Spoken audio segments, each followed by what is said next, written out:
एक बार की बात है, एक नया छात्र जेन मास्टर के पास आता है और उनसे पूछता है, मुझे अपने प्रशिक्षण के लिए खुद को कैसे तैयार करना चाहिए।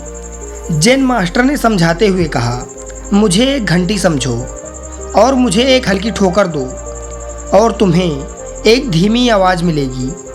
जोर से प्रहार करो और तुम एक जोर से गूंजने वाली आवाज़ प्राप्त करोगे।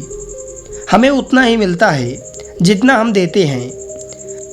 हम जितना खुद से प्रयास करते हैं, एक अच्छा शिक्षक उतनी ही हमारी मदद करता है। दोस्तों, वह जेन मास्टर कोई और नहीं बल्कि हमारा जीवन है। हमें अपने इस जीवन से वही मिलता है जो हम इसे देते हैं। अगर हम खुशी बांटते हैं तो हमें खुशी मिलेगी। अगर हम बुराई करते हैं तो बदले में बुराई मिलेगी। यह पूरा ब्रह्मांड ही क्रिया प्रतिक्रिया के सिद्धांत पर कार्य करता है।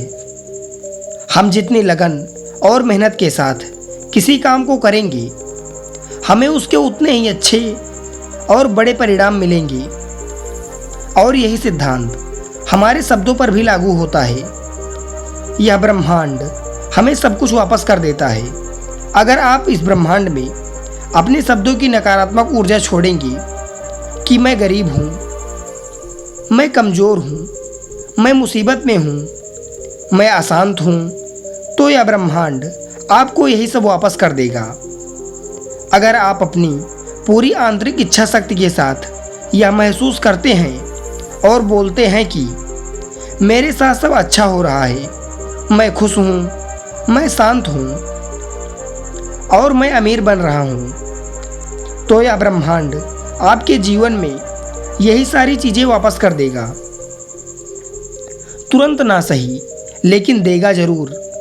आप महसूस करेंगे कि आपके जीवन में अचानक से ऐसी घटनाएं घटने लगी हैं जिनके माध्यम से आप ये सारी चीज़ें हासिल कर सकते हैं। इसीलिए आप खुद के बारे में कैसे शब्दों का प्रयोग करते हैं, इस बात का ध्यान रखें। जब आप दूसरों के सामने होते हैं तो खुद के बारे में क्या बोलते हैं, और जब आप अकेले में होते हैं तो खुद के बारे में क्या सोचते हैं और खुद के लिए कैसे शब्दों का प्रयोग करते हैं। इस बात का ध्यान रखना बहुत ज़रूरी है, क्योंकि शब्दों की ऊर्जा में बहुत ताकत होती है और हम अनजाने में ही पूरे दिन खुद के बारे में नकारात्मक शब्दों का प्रयोग करते रहते हैं और ना चाहते हुए भी खुद के जीवन में नकारात्मक ऊर्जा को आकर्षित कर लेते हैं।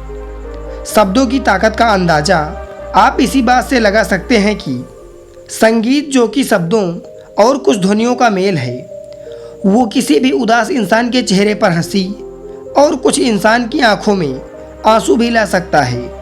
इसीलिए शब्दों की ताकत को कम ना समझें और कभी खुद के बारे में नकारात्मक और उदासीन शब्दों का प्रयोग ना करें। धन्यवाद।